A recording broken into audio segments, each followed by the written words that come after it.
Crowd Show. News Talk 980. CJME.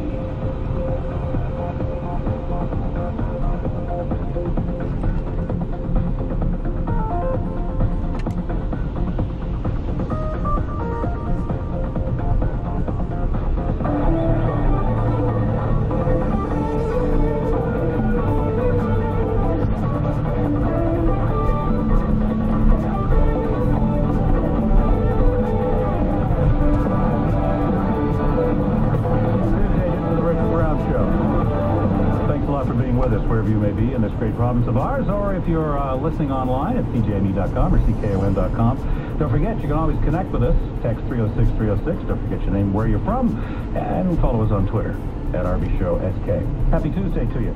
Happy Tuesday to you, Richard. Boy, I was watching the story today. I was watching the NDP convention the weekend, and the delays they had on the balloting was a little humorous.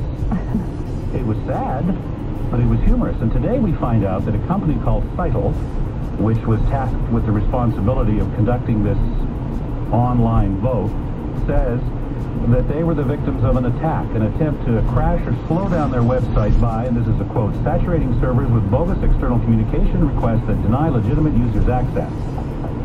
For those of us who are not network savvy, that's known as distributed denial of service attack. Oh, that was confusing.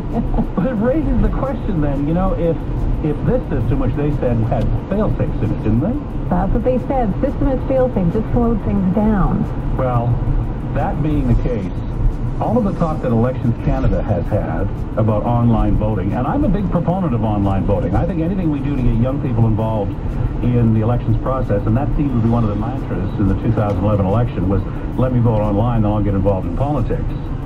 Yeah, I'm a big proponent of it. I'm not, but we'll get to that later. All right. Joining us on the live line to talk about all of this is Christopher Parsons. He is a doctoral student at the University of Victoria, has written extensively on security issues in the internet and politics. Christopher, thanks a lot for coming on the program. Oh, thanks so much for having me. I was reading some of the things that you've written, and they're fascinating, because it speaks directly to this issue. Why do you think Elections Canada wants to go to this online voting? Is it because of something like what I just said? They want to get more people involved in the process? I think it's exactly what you just said. There's a real drive to get people interested in electoral processes. And it seemed that, you know, if you can give someone a smartphone and say, now you can vote today, then you'll get a higher level of participation. And indeed, political scientists in Canada and further abroad have done research that suggested that were we able to vote online, you'd have a higher turnout at the ballot box. The problem, unfortunately, is many of those same political scientists aren't security experts or terribly aware of the challenges on using the internet for secure transactions. And so they've black boxed the problems that security experts are pointing to with online voting, and are just really emphasizing this is why it's great. And in doing so, they're sort of sending a biased and not terribly accurate message. So they have blinders on. They don't understand the potential problems.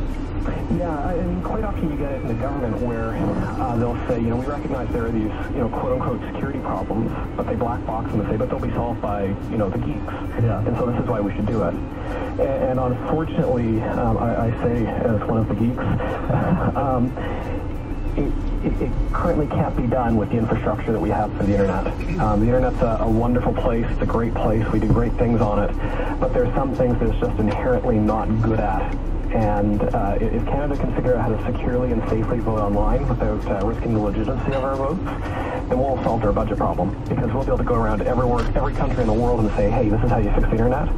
And we'll make billions from every other company. It's not going to happen anytime soon. Christopher, what fascinates me in this is what about some of the things that can go wrong in any election anyway? So say a recount. What about the event of a recount? What if that's what we had seen at the convention or in a federal or any kind of election? Is all that data saved somewhere that when people vote, can you recount, for example? Well, this is one of the challenges that you run into with an internet-based election. Is one of the key elements of our democracy is that I cast a ballot and you don't know that it was me that cast it. Exactly. And so we need to have an electronic way of certifying 100% that it was indeed me that voted. And then if you have to do a recount, then you do the recount. But it's more problematic than it first sounds, because not only do you have to figure out the very complicated problem of dissociating meat